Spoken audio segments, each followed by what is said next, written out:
अस्सलाम वालेकुम। आज पेशावर ज़ल्मी और क्वेटा ग्लैडिएटर्स के मैच में बाबर आजम ने सेंचुरी स्कोर की, जबकि दूसरी तरफ जैसन रॉय ने सेंचुरी स्कोर की। बाबर आजम ने 60 गेंदों पे सेंचुरी स्कोर की और जैसन रॉय ने 44 बॉल्स पे सेंचुरी स्कोर की। लेकिन हमारे यहाँ एक तबका है जो कि बाबर आजम पर तनकीद कर रहा है कि जी बाबर की जो सेंचुरी है ये 60 गेंदों पे सेंचुरी, ये एक स्लो सेंचुरी है। और जैसन रॉय की 44 बॉल्स के ऊपर जो सेंचुरी है ये बेस्ट सेंचुरी है। जैसन रॉय की सेंचुरी से उनकी टीम मैच जीती और बाबर आजम की सेंचुरी से उसकी टीम मैच नहीं जीत सकी है। लेकिन हमारे यहाँ लोगों ने एक वतीरा बना लिया है कि उन्होंने तनकीद करनी ही करनी है, चाहे कुछ भी हो जाए। अब बाबर आजम की जो सेंचुरी है उसमें अगर आप बॉलर्स देखें तो बाबर ने जिन बॉलर्स के अगेंस्ट सेंचुरी की उसमें नसीम शाह हैं, मोहम्मद नवाज़ हैं और हसनैन हैं। ये तीन बॉलर पाकिस्तान टीम का रेगुलर हिस्सा हैं और इन तीन इंटरनेशनल लेवल के करंट जो तीन बॉलर जो कि इंटरनेशनल क्रिकेट में खेल रहे हैं उनके सामने बाबर ने सेंचुरी स्कोर की है। जैसन रॉय की सेंचुरी अगर देखें तो जैसन रॉय के सामने एक्सपीरियंस बॉलर सिर्फ वहाब रियाज थे, आमिर जमाल या अरशद इकबाल। ये इंटरनेशनल क्रिकेट के अंदर सिर्फ आमिर को कुछ मौका मिला है खेलने का, अरशद तो अभी पाकिस्तान की तरफ से भी नहीं खेला है। सो ये कंपैरिजन करना कि जी बाबर की सेंचुरी स्लो हुई है, बाबर के बॉलर तो देखो ना कि बाबर ने किस तरह की बॉलिंग लाइनअप के सामने सेंचुरी स्कोर की है। अब ये हमारे यहाँ ट्रेंड बन जाते हैं, बाज़ लोग हैं वो अपना एजेंडा सेट करने की कोशिश करते हैं। बाज़ लोगों को कप्तान बाबर आजम की या तो शक्ल पसंद नहीं है या तो फिर ये है कि उन्होंने ये फैसला कर लिया है या फिर ये सारी स्पॉन्सर्ड और पेड कंपेन होती है जो एंटी बाबर चलाई जाती है। मेरा ज़ाती ख्याल ये है, मैंने भी पूरा मैच देखा है, कि आप हमेशा ये देखते हैं कि किस ऑपोजिशन के अगेंस्ट किस बैट्समैन ने क्या इनिंग्स खेली है।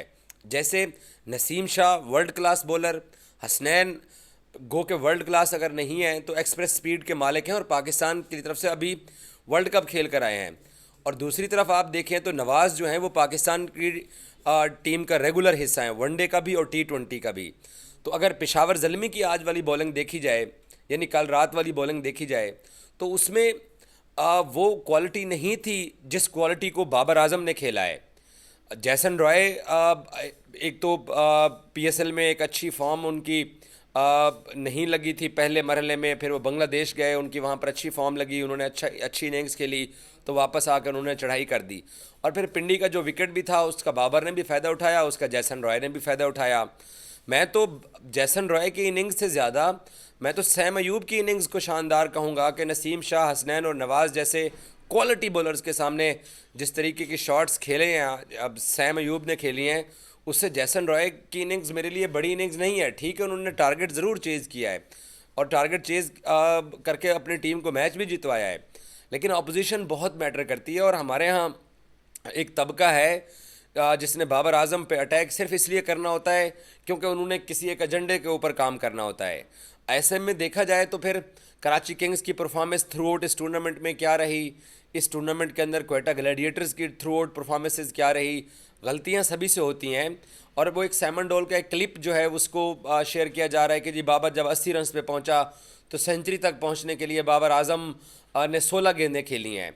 यार ये कोई लॉजिक नहीं है। जो बॉलिंग साइड होती है उसके अगर पावर प्ले के अंदर वो अच्छी बॉलिंग नहीं करते, अगर वो मिडिल ओवर्स के अंदर अच्छी बॉलिंग नहीं करते, तो टीमें कम बैक करती हैं, डेथ ओवर्स के अंदर जाके अच्छी बॉलिंग करती हैं। और फिर एक्सपीरियंस बॉलर थे नसीम शाह, नवाज़ और उनके साथ हसनैन, जिसके सामने बाबर को वो मदद नहीं मिल सकी है जो उसको पहले इनिंग्स में मिलती है या जो सैम अयूब को मिली है। तो आप बॉलिंग साइड के बारे में भी कुछ ना कुछ लिखा करें या कुछ ना कुछ बोला करें। लेकिन वो क्योंकि मैंने जैसे पहले कहा कि हमारे यहाँ एक तबका है जिसने कसम खाई हुई है कि बाबर पे तनकीद ही करनी है, बाबर को बुरा भला ही कहना है और उसकी बैटिंग की तारीफ़ नहीं करनी है। पूरी दुनिया ने बाबर आजम की इनिंग्स की तारीफ़ की है। नसीम शाह के सामने कोई दूसरा बैट्समैन मुझे बताएं कि जिसने कोई इतनी बड़ी इनिंग्स खेली हो इस PSL के अंदर जो बाबर आजम ने इनिंग्स खेली है। सो ये क्रेडिट देना बनता है, लेकिन हम क्योंकि क्रेडिट ना देने वाली कौम है और हमने अपनी एक लाइन पकड़ के उसी लाइन के ऊपर चलना होता है। सो कम अज़ कम मुझे ज़ाती हैसियत में ये बुरा लगा है कि बाबर आजम की इनिंग्स इतनी बुरी इनिंग्स नहीं थी, बहुत शानदार, बहुत क्वालिटी इनिंग्स थी। जैसन रॉय की इनिंग्स के मैं ये कह सकता हूँ कि उसको क्वालिटी ऑपोजिशन नहीं मिली, क्वालिटी बॉलिंग नहीं मिली, जिसकी वजह से उसने मार धाड़ की और मैच अपनी टीम को जितवा दिया। अच्छा ज़रूर खेला, आउटस्टैंडिंग इनिंग्स है। अब उसकी इनिंग्स को भी बुरा नहीं कह सकते हैं, लेकिन अपोजिशन का फ़र्क होता है, उस अपोजिशन के फ़र्क को देखना चाहिए। और मैं बिल्कुल भी इस तरह की कंपेन को सपोर्ट नहीं करता जहां पर ये कंपैरिजन किया जा रहा है कि जी चंद गेंदों की वजह से बाबर आजम की सेंचुरी मियारी नहीं थी।